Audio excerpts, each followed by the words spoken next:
Hi, this is Jonah, and due to what in Minnesota would be considered a winter day, but in Portland, like shuts down the city, just like this much snow and ice, and I can get nobody over here, and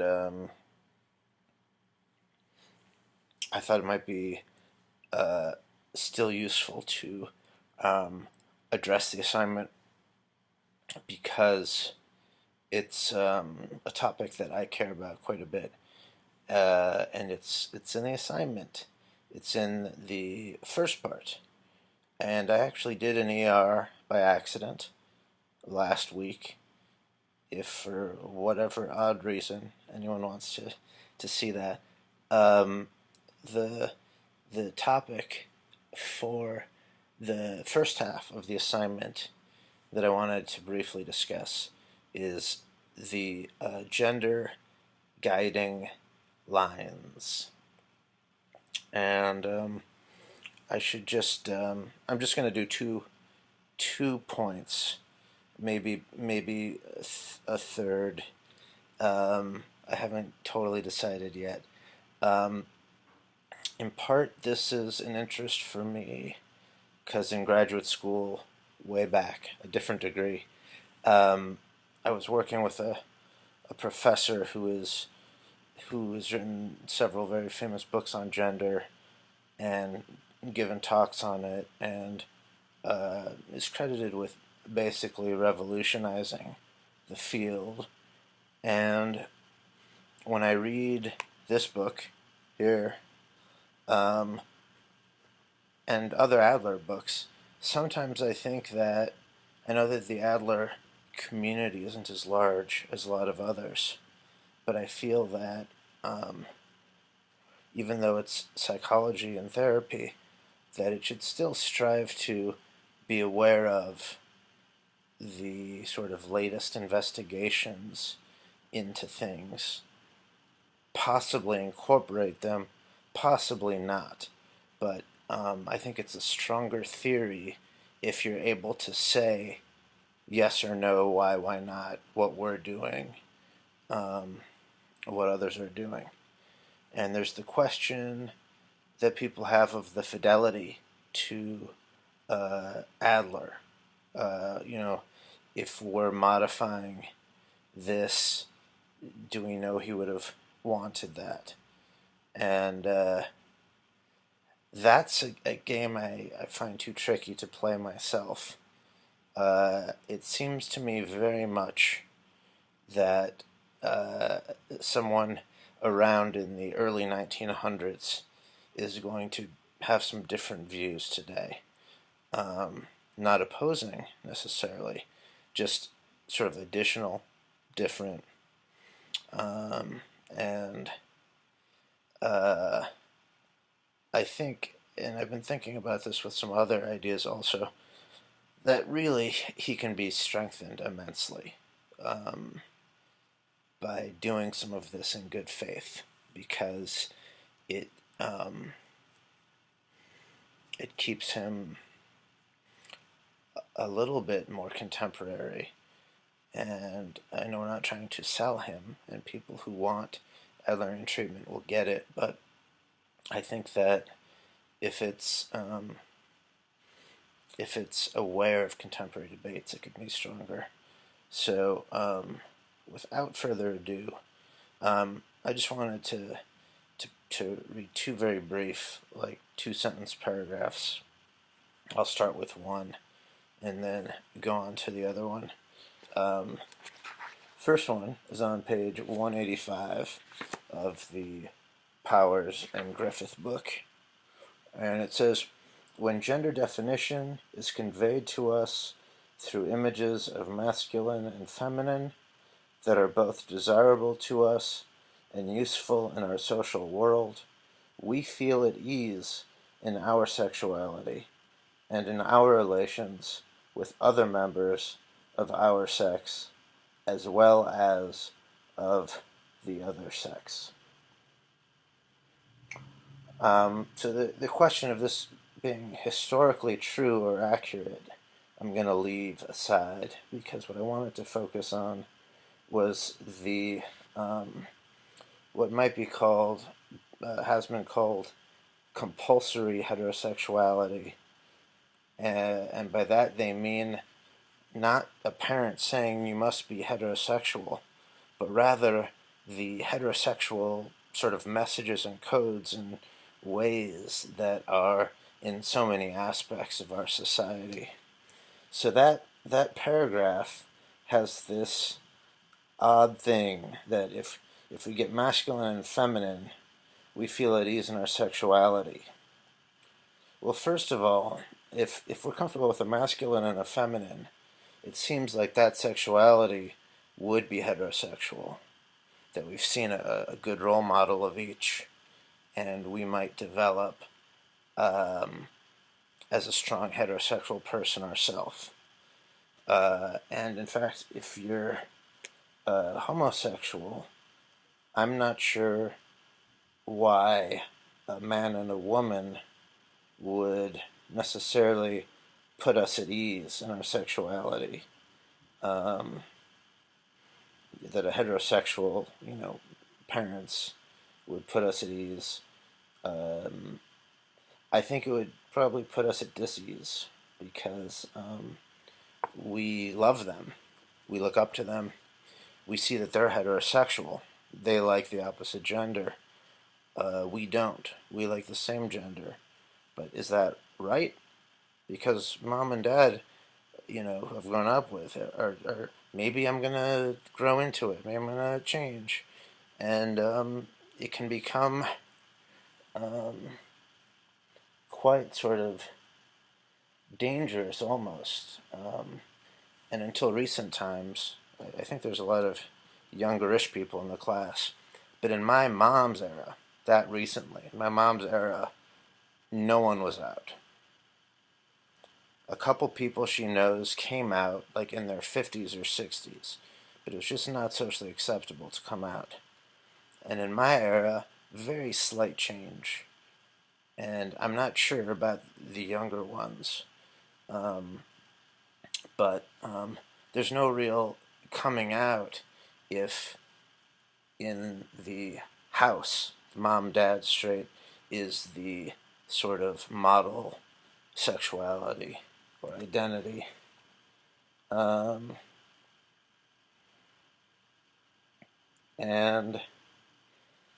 then just in the reading, if people happen to choose the other option, in the reading up to this part, when they're talking about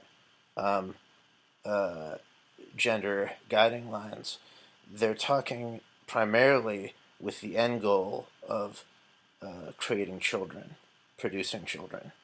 They're not saying it can't be pleasurable.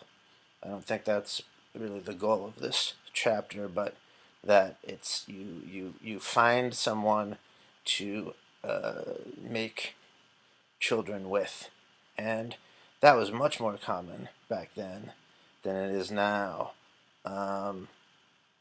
But to have that as a gender guiding role has to be seriously reevaluated. I mean, you could do it however you want to with statistics of divorces, look into things, but I mean, almost every single couple I'm aware of that's together now is together because of the two of them making decisions and commitments to each other. And sometimes there's kids, sometimes they're not. Sometimes they're discussed, sometimes they're not. But this sort of evolutionary aspect of it, which did cut through a lot of the thinking at that time, is, I don't think should be granted the power that it has. And they do mention, people probably heard the very Adlerian aspect when they said useful in our social world, and certainly to continue the social, there have to be more children. And I think that the children will come, no matter what psychologists say. Um, it's really more of a question of, is that a, a gender guideline that is operating in ways other than just um, successful fornication? It's probably not a term they use. Um, and there's so many now, as compared to Adler's time, there's so many straight couples who don't have kids. There's so many gay couples who don't have kids. There's so many single people who do have kids. Like it shouldn't take this. It shouldn't take reality to come first. But when you just see the reality that's around us, and then you start to theorize, what might it be like being an infant or a child in that family, and come back here. And I think there are ways to reconcile the Adlerian social with the precise gender makeup or sexuality makeup of the family. Um, the whole phrase guiding lines, I wish I knew.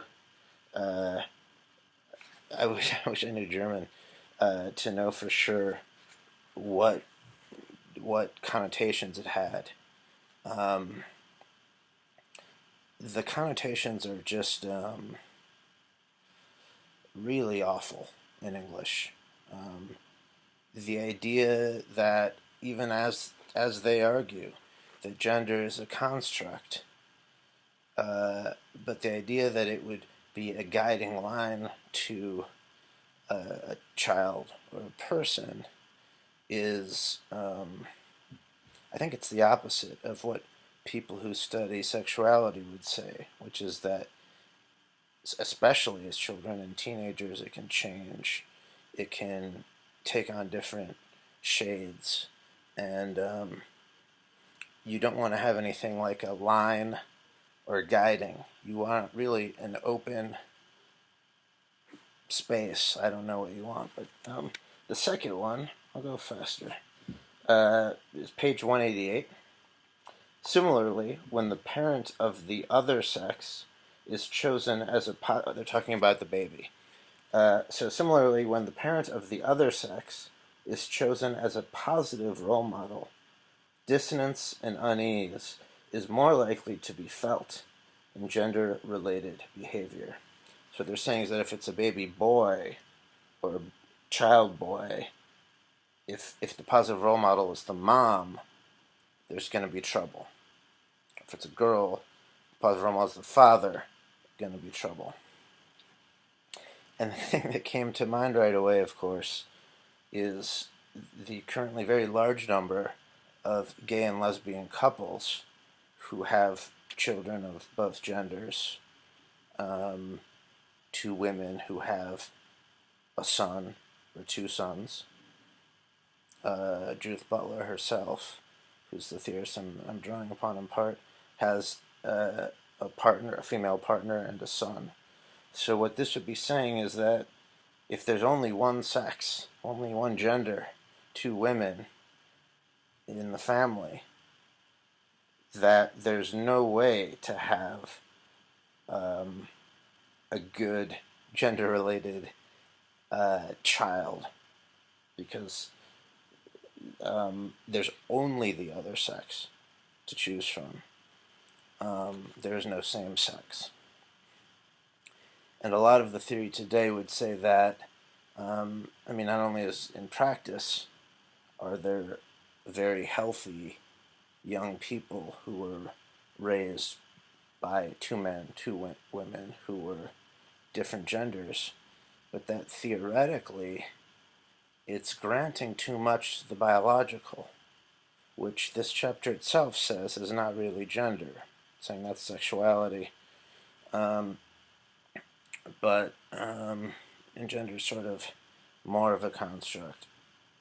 But even the biological has to be questioned here, because it presumes, as would have been the case in Adler's time, that there's a man and a woman, it's heterosexual, you have kids, that's how it goes. But this is even a question within a heterosexual family. If the parent of the other sex is chosen as a positive role model, so if I had chosen when I was young my mom as a positive role model, dissonance in a niece is more likely. There's, I mean, on paper, it sounds reasonable. I can see where he's going. I don't think it's reasonable in much practice, and probably the reason for that is that the gender conventions vary historically. So in his time, women were largely the homemakers. So if a boy were to identify with the homemaker rather than the wage earner, that could have other specifically historical contexts. And in our era, the wage earner could be both some of each, two full-time. I mean, there's so many variants of that. And that affects inside the house as well. Who's doing the household chores? Maybe it's the man. Maybe it's alternating. You know, there's very little set in stone there. And, of course, babies have no problem adapting in general because they don't know history. But things like this are sort of peculiar now, in a way, to hold on to this early 20th century idea that someone couldn't, maybe the mom works, you know, and the dad stays home. Then then should the girl should go with the dad because he's at home? You know, there's so many questions that they don't explore enough to make the conclusions that they do. And the way, I'm not going to go through it. Let's do the minute of what I would have done. But some of the useful thinking you could do with this or around this would be what happens to these children, if this is correct, going out into the world. So if girls are supposed to identify with their mothers, and the mothers do tend to be the homemakers, does that lead into a pay inequality situation, as we've seen it happen, because they just haven't been there as long, in addition to other sexism. And really all other sorts of questions involving what we would call subjectivity. I don't know what he would call it, but, you know, individual choice and responsibility that the fairly strict and traditional guiding lines suggested here would make for society that can replicate itself, that can stay the same, and probably not make any developments or gains.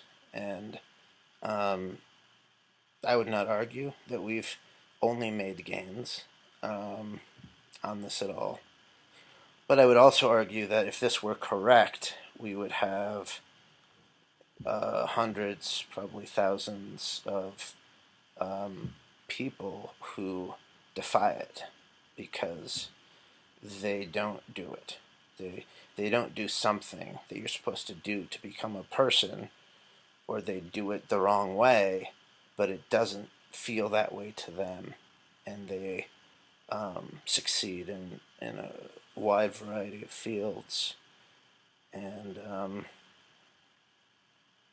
I think it might be the last, knock on wood, of course I don't have any wood number, might be the last of the sort of woman as homemaker part of this gender guideline that has helped can continue on this idea of the more weak or innocent or fragile woman, so that when we get something, for example, like 12, I think, 12 or 14 women not suing a particularly high-ranking individual for rape, for sexual abuse, what have you, because the proceedings are very trying and damaging and all of this.